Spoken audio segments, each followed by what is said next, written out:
Hello and a very good day to you, Madam Ajuntha. My name is Mama Hafizuddin bin Jusoh, metric number 144574. This is my IOP. The title that you have approved for me is for me to present about World War One. So without further ado, let's get right in. For this presentation, I will explain the three topics. First is the factors of why the reason the World War One happened.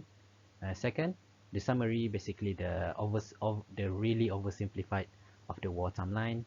And three is my personal opinion towards this event.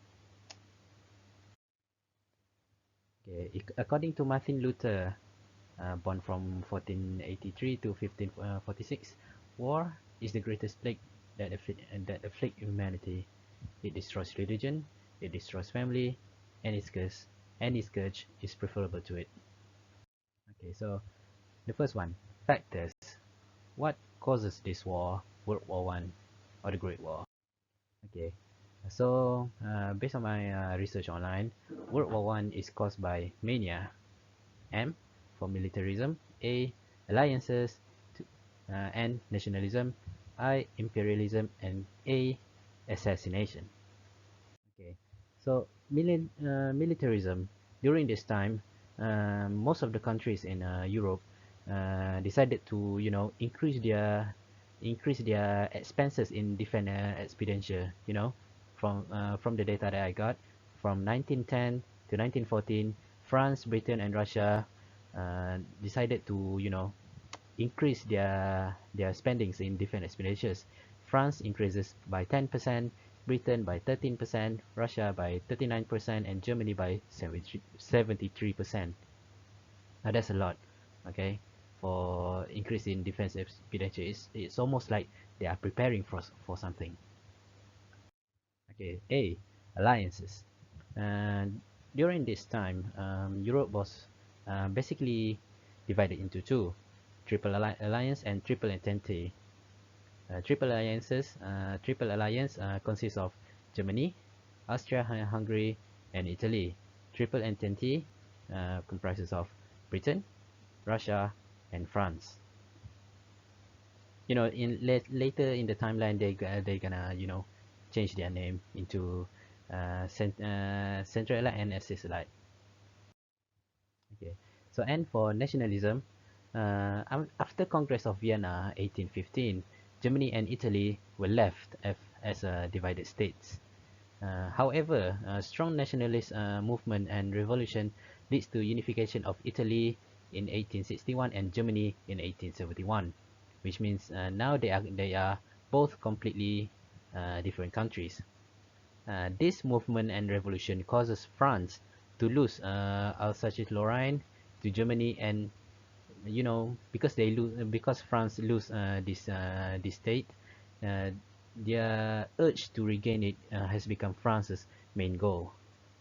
Okay, so they are very nationalistic, and they very love their country, and they cannot lose anything to another country, which is kind of patriotic.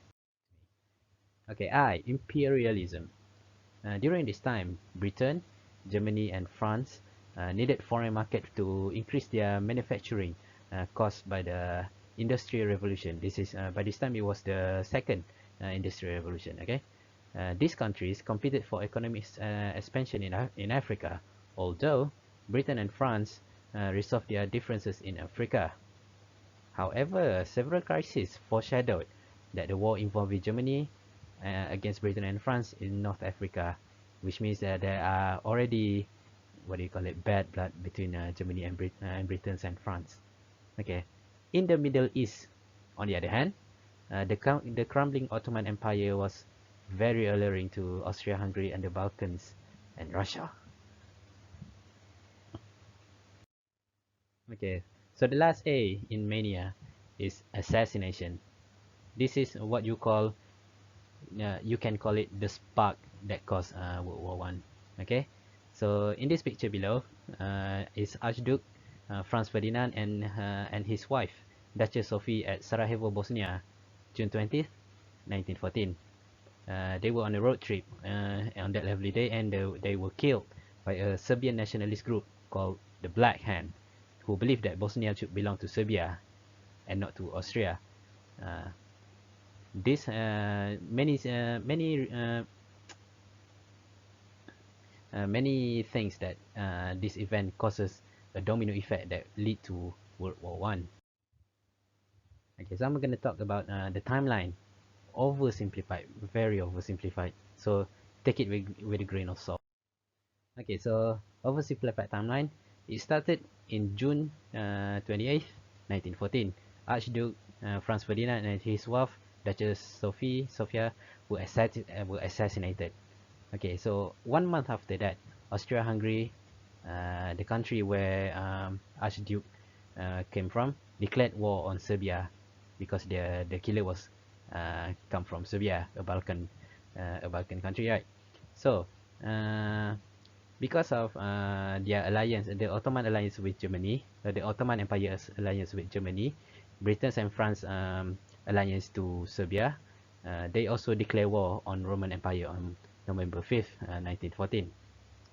So during the war, a German U-boat sink, sinks a British ocean liner, killing 1,200 people, including 128 Americans. And you know it's not good because you know when American is involved, it's not good. Okay, on April 6th, 1917, United States of America declare war on Germany because Germany was trying to provoke a war between USA and Mexico.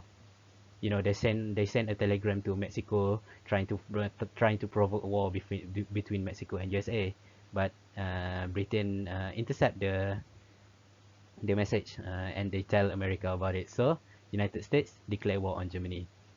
And on September 26 until November 11th, 1918, after USA joined the war, Germany's army was basically be pushed back from their advances in France. So the final battle took place in this timeline, in this from 26 September until 11th November.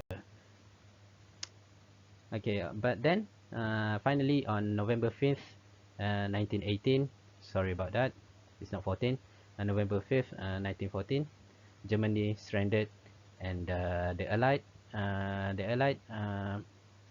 countries need to sign the peace treat of Versailles peace treatment, and then the war is gone for good. Okay, conclusion.